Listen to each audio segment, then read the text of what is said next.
Quelle est la limite de l'humour? Est-ce que tout est permis pour essayer de faire connaître le nom de Jésus aux gens, y compris le ridiculiser? Actuellement, beaucoup de personnes créent des mèmes religieux en justifiant cela par le fait de rendre le Christ plus amusant et accessible, et ainsi évangéliser davantage de personnes dans le monde grâce à Internet. Mais est-ce que cette excuse est acceptable aux yeux de Dieu? Pouvons-nous faire des blagues sur la figure de Jésus et sur ce qui concerne sa parole? Les mêmes évangéliques sont-ils vraiment aussi inoffensifs que leurs créateurs le prétendent? Et en plus, y a-t-il des conséquences pour ceux qui se moquent des choses de Dieu de cette manière?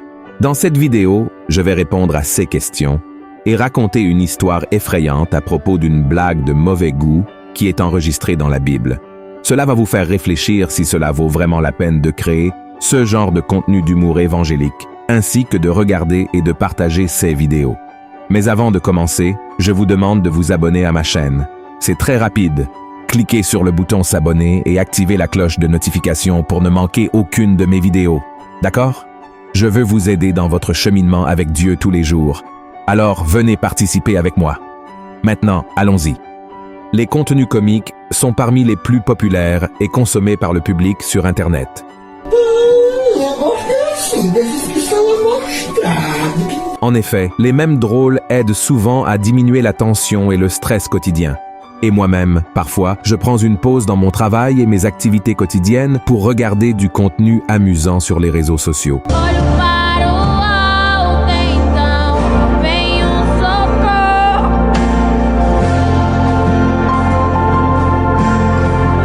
Le problème, c'est que beaucoup d'influenceurs, y compris ceux qui se disent chrétiens, utilisent l'image de Jésus, la parole de Dieu, et même de nombreux prédicateurs pour faire des blagues.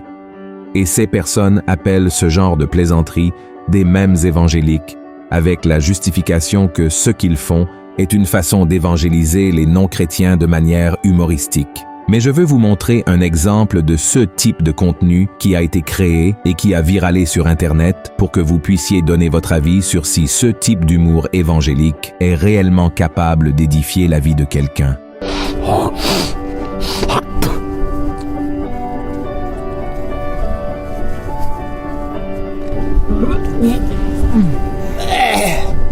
Meu irmão, e precisava disso. É, e você é o próximo. Frère, honnêtement, quel genre de message ce mème transmet-il? De quelle manière le Saint-Esprit peut-il toucher un cœur triste ou blessé avec ce contenu? Il n'y a absolument rien d'édifiant dans ce genre d'humour. En outre, je veux donner un autre exemple de mème évangélique qui a été partagé même par des pages chrétiennes. Regardez avec moi. Nice to actually take a break and have a little fun.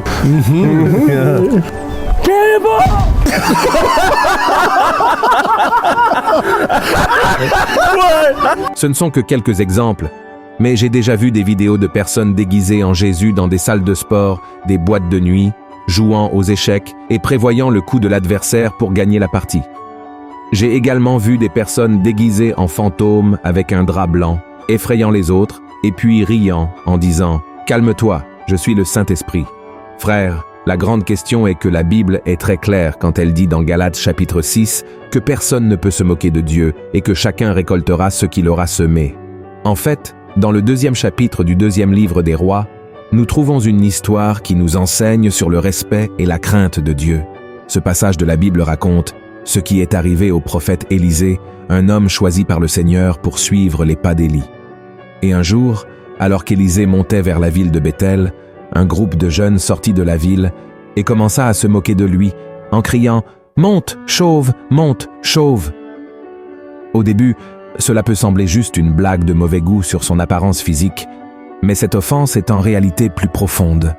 En entendant ces moqueries, Élisée n'a pas seulement été désrespecté, mais ces mots étaient une insulte à l'autorité de Dieu qu'il représentait à l'époque. Ce jeune ne se moquait pas seulement d'un homme avec peu ou pas de cheveux, mais il se moquait de sa mission de porter la parole de Dieu à une époque si corrompue. En provoquant Élisée, ces jeunes défiaient indirectement et consciemment Dieu lui-même. Et face à cela, Élisée se retourna vers eux, inspiré par le Saint-Esprit qui le guidait, et les maudit. Cette malédiction entraîna un châtiment très sévère. 2 ours sortirent de la forêt et attaquèrent 42 de ces jeunes, qui moururent. Dieu n'a pas défendu Élisée parce qu'il approuve la violence ou la méchanceté, mais pour confirmer la gravité de sa parole et défendre ses messengers. Et il faut bien comprendre que Dieu n'est ni grincheux ni de mauvaise humeur. La preuve en est Jésus, qui, lorsqu'il était sur terre, s'est montré très joyeux, heureux et apprécié par ses amis. Il était souvent invité à des fêtes, et c'est à un mariage, à Cana, en Galilée, que Jésus fit son premier miracle en transformant l'eau en vin. Cela montre qu'il aimait participer à ces événements et que les gens appréciaient également sa présence lors des moments de joie. Jésus avait aussi une très bonne relation avec ses disciples, les enseignant de manière proche et utilisant des paraboles qui avaient parfois une touche d'humour. Il était aimé des foules et accueillait les enfants, ce qui montre qu'il avait une manière facile de se relater aux autres. Nous ne pouvons donc pas dire que Dieu n'a pas le sens de l'humour. Ce qu'il ne tolère pas, c'est le manque de respect envers sa sainteté. Vous vous souvenez du commandement ? Tu ne prendras pas le nom de l'Éternel ton Dieu en vain ? Soyons honnêtes, lorsque des chaînes d'humour comme Porta dos Fundos ont créé des spéciaux de Noël ridiculisant l'image de Jésus, la majorité des chrétiens étaient révoltés, n'est-ce pas ? Mais ce qui me surprend, c'est que beaucoup de ces personnes qui disent servir Dieu et qui étaient en colère contre ces vidéos de Porta dos Fundos produisent ou partagent ces mêmes évangéliques qui sont tout aussi, sinon plus, offensants que les contenus de Netflix, car ils éloignent les chrétiens de la véritable personne de Christ, qui est saint, et le présentent comme une caricature. C'est très semblable à ce que les Romains ont fait à Jésus lors de la crucifixion, lorsqu'ils lui ont donné une couronne d'épines, divisé ses vêtements, mis une plaque sur sa croix en l'appelant le roi des Juifs, le défiant de descendre de la croix s'il était vraiment le Fils de Dieu. Et vous pouvez vous demander, mais qu'en est-il des pasteurs qui utilisent l'humour dans leurs prêches ? Ne se moquent-ils pas de Dieu aussi ? Non, ils ne le font pas. Il y a une grande différence entre prêcher la parole de manière humoristique, utilisant la joie comme un moyen de rapprocher le cœur des gens, et la moquerie de cesse-même.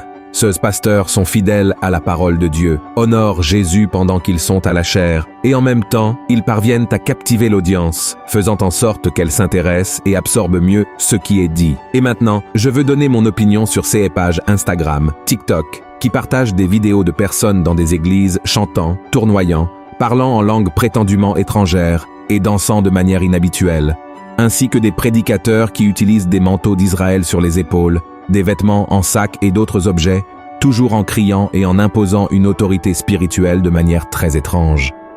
Frères, honnêtement, je suis méfiant face à ces mises en scène et je ne peux pas croire que, dans tout ce désordre, il y ait réellement la présence du Saint-Esprit. Bien sûr que Dieu utilise qui il veut, comme il le veut. Mais à mon avis, la plupart du temps, ce n'est que de l'émotion pour attirer les gens et leur faire croire qu'ils sont en présence d'un leader puissamment utilisé par Dieu. Mais même si nous ne sommes pas d'accord, cela ne donne pas le droit à un chrétien de prendre ces images et de les partager sur Internet pour une seule raison. Cela ternit l'image de Dieu et de l'Évangile. Comment voulons-nous que le monde accepte le Christ et lui donne sa vie si nous-mêmes faisons en sorte qu'il soit ridiculisé à travers ces vidéos? Ce n'est pas à nous de perdre du temps à juger ces personnes, nous devons prêcher la parole du Seigneur. Dans Romains chapitre 14, l'apôtre Paul dit que chacun de nous rendra compte de nos actes au Seigneur et que notre rôle ne doit pas être de pointer du doigt ces personnes, ni de nous mettre en obstacle dans la vie de nos frères. Autrement dit, nous devons faire une analyse. Aussi amusant que cela puisse être, est-ce que cela vaut la peine de partager ces vidéos juste pour faire rire nos amis un peu, ou contribuons-nous à les éloigner de Dieu, ou à leur faire perdre l'intérêt de venir à l'église? Moi-même, j'ai déjà partagé certaines vidéos comme celle-ci, mais très vite le Saint-Esprit m'a convaincu d'arrêter de partager, et j'ai alors commencé à me mettre à la place de la personne qui était moquée. Que pense-t-elle vraiment de cela? Aime-t-elle vraiment être devenue un mème en disant qu'elle ne s'en soucie pas? Au final, personne n'aime être la cible de moqueries et de railleries, mais malheureusement, nous avons perdu l'empathie.